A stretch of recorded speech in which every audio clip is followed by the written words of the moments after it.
ಶುರುವಿಗೆ ಮೇಷ್ಟ್ರು ಮಾತಾಡಿ ಆಯಿತು, ಆಮೇಲೆ ಎಲ್ಲರೂ ಮಾತಾಡಿದ್ದಾರೆ. ಈಗ ನಾನು ಏನೇ ಮಾತಾಡಿದ್ರು ಹಳೇದಾಗತ್ತೆ, ಬಟ್ ಹಳೆ ಮಾತಿಂದನೇ ಹೊಸ ಮಾತು ಹುಟ್ಟೋದಲ್ಲ. ಕರೆಕ್ಟ್. ಏನಾದರೂ ಒಂದು ಹೊಸದಾಗಿ ಹುಟ್ಸೋಣ ಈಗ. ಬಟ್ ಭಾಳ ಖುಷಿ ಇದೆ.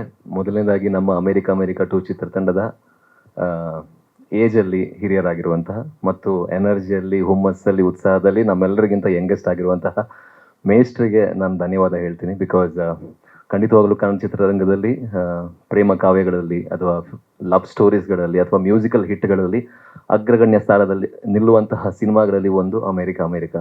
ಸೊ ಅದರ ಪಾರ್ಟ್ 2 ಅಲ್ಲಿ ನಮಗೆ ಅವಕಾಶ ಸಿಕ್ಕಿರೋದು ಖಂಡಿತವಾಗ್ಲೂ ಆ್ಯಸ್ ಅನ್ ಆ್ಯಕ್ಟರ್ ನನ್ನ ಸೌಭಾಗ್ಯ ಅಂತ ಹೇಳಕ್ಕೆ ಇಷ್ಟಪಡ್ತೀನಿ.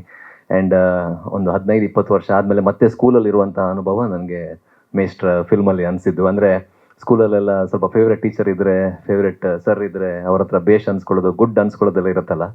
ಸೊ ಚೆನ್ನಾಗಿ ಆ್ಯಕ್ಟ್ ಮಾಡಿದಾಗ ಗುಡ್ ಅಂತ ಇದ್ರು ಅವರು, ಜಾಸ್ತಿ ಏನು ಅಂತ ಇರಲಿಲ್ಲ. ಸೊ ಗುಡ್ ಅಂದಾಗಲೇ ನಮ್ಗೆ ಭಾಳ ಖುಷಿ ಆಗ್ತಾ ಇತ್ತು, ಒಂಥರ ಏನೋ ಒಂದು ಖುಷಿ.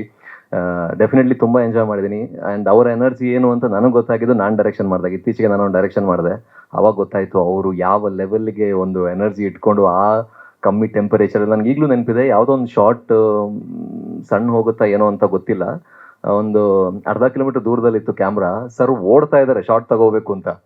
ಸೊ ಅದು ನಮ್ಮಂಥ ಯಂಗ್ಸ್ಟರ್ಸ್ಗೆ ಖಂಡಿತವಾಗ್ಲೂ ತುಂಬ ಇನ್ಸ್ಪೈರಿಂಗ್ ವಿಷಯ.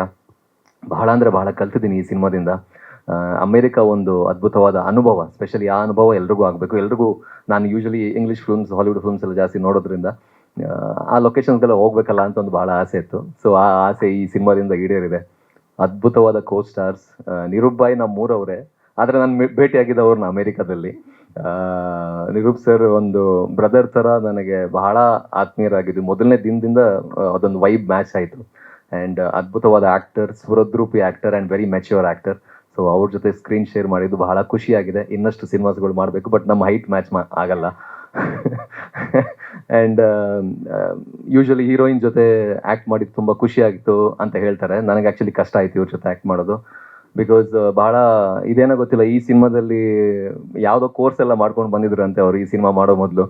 ಭಾಳ ಮೈನ್ಯೂಟ್ ಡೀಟೇಲ್ಸ್ ಎಲ್ಲ ತುಂಬ, ಅಂದರೆ ಆ್ಯಕ್ಟರ್ಸ್ ಅಂತ acting is nothing but give and take ಅಲ್ವಾ. ಸೊ ಇವ್ರು ಸ್ವಲ್ಪ ಜಾಸ್ತಿನೇ ಕೊಡ್ತಾ ಇದ್ರು, ನಮಗೆ ಕೊಡೋಕ್ಕೆ ಕಷ್ಟ ಆಗ್ತಾ ಇತ್ತು. So Shanvi definitely wonderful performance, and Nirup sir ಅಷ್ಟೇ. ಆ್ಯಂಡ್ ಎಲ್ಲ ಟೆಕ್ನಿಷಿಯನ್ಸ್, ಯೂಶಲಿ ದೃಶ್ಯಕಾವ್ಯ ಅಂತ ಹೇಳ್ತೀವಿ, ದೃಶ್ಯಕಾವ್ಯ ಅಂತ ಸುಮ್ಮನೆ ಹೇಳೋದಕ್ಕಾಗಲ್ಲ, ಕ್ಯಾಮ್ರಾಮನ್ ಕವಿ ಆಗಿರಬೇಕು. ಸೊ SK ಸರ್ ನಮ್ಮ ಕನ್ನಡ ಚಿತ್ರರಂಗದ ಆಸ್ತಿ ಅಂತ ಹೇಳಿದ್ರೆ ತಪ್ಪಾಗ್ಲಿಕ್ಕಿಲ್ಲ, ಅಂಥ ಅದ್ಭುತವಾದ DOP ಅವರು. ಆ್ಯಂಡ್ ಶ್ರೀ ಕ್ರೇಜಿ ಮೈಂಡ್ಸ್ ಅವರು ಒಳ್ಳೆ ಎಡಿಟರ್ ಹೇಗೆ ಅಂತ ನನಗೆ ಗೊತ್ತಾಗಿದೆ. ಹೇಗೆ ಅಂತ ಹೇಳಿದ್ರೆ, ಎಲ್ಲರಿಗೂ ಗೊತ್ತು, US ಹೋಗೋಕ್ಕೆ ಒಂದು 16 ಗಂಟೆ ಬೇಕು. ನಾನು ಅವರು ಜೊತೆಲಿ ಇದ್ದಿದ್ದರಿಂದ ಒಂದು ಕಿಟಕಿ ಪಕ್ಕ ಬಸ್ನಲ್ಲಿ ಕೂತಂಗಲ್ಲಿ ನಿಂತ್ಕಂಗೆ ಮಾತಾಡ್ತಾ ಇದ್ವಿ. 16 ಗಂಟೆ 2 ಗಂಟೆಲಿ ಹೋದಂಗೆ ಅನಿಸ್ತು. ಸೊ ಒಳ್ಳೆ ಎಡಿಟ್ರೆ ಅವರು, ಖಂಡಿತವಾಗ್ಲೂ definitely has done great works. But I enjoyed. And Nisar ಬಾಯ್, ಶಿವ್ ಜಾಸ್ತಿ ನಗ್ತಾ ಇದ್ದೀರ ನೀವು, ಶಿವ್ ಆಗಿರಲಿ, ಸಮೀರಾ ಆಗಿರಲಿ, ಆ್ಯಂಡ್ ಬಸವರಾಜ್ ಅವರು ನನ್ನ ತೀರಾ ಕ್ಲೋಸ್ ಫ್ರೆಂಡ್ ಥರ ಇದ್ರು ಅಲ್ಲಿ. ಆ್ಯಂಡ್ ಶೋಭಾ ಮ್ಯಾಮ್, ನಿಜವಾಗ್ಲೂ ನೀವೆಲ್ಲರೂ ಕೂಡ ಅಲ್ಲಿ ಅಷ್ಟು ದೂರದಲ್ಲಿ ಇದ್ರೂ ಕೂಡ ಮನೇಲಿದ್ದೀವಿ ಅಂತ ಅನ್ಸೋದಕ್ಕೆ ನಿಮ್ಮೆಲ್ಲರ ಸಹಕಾರ ಕಾರಣ. ಖಂಡಿತವಾಗ್ಲೂ ಒಂದು ಸಿನಿಮಾ ಬಗ್ಗೆ ಜಾಸ್ತಿ ಹೇಳಿದ್ರೆ ಮೇಷ್ಟ್ರು ಬೈತಾರೆ, ಬಟ್ ಖಂಡಿತವಾಗ್ಲೂ ನಾನು ಇಲ್ಲಿವರೆಗೂ ಮಾಡಿರುವಂಥ ಸಿನಿಮಾದಲ್ಲಿ one of the best film ಇದಾಗಿರುತ್ತೆ ಅನ್ನೋದು ನಂಬಿಕೆ ನನಗಿದೆ. ದಯವಿಟ್ಟು ಎಲ್ಲರ ಸಹಕಾರ ಇರಲಿ. Thank you. Thank you.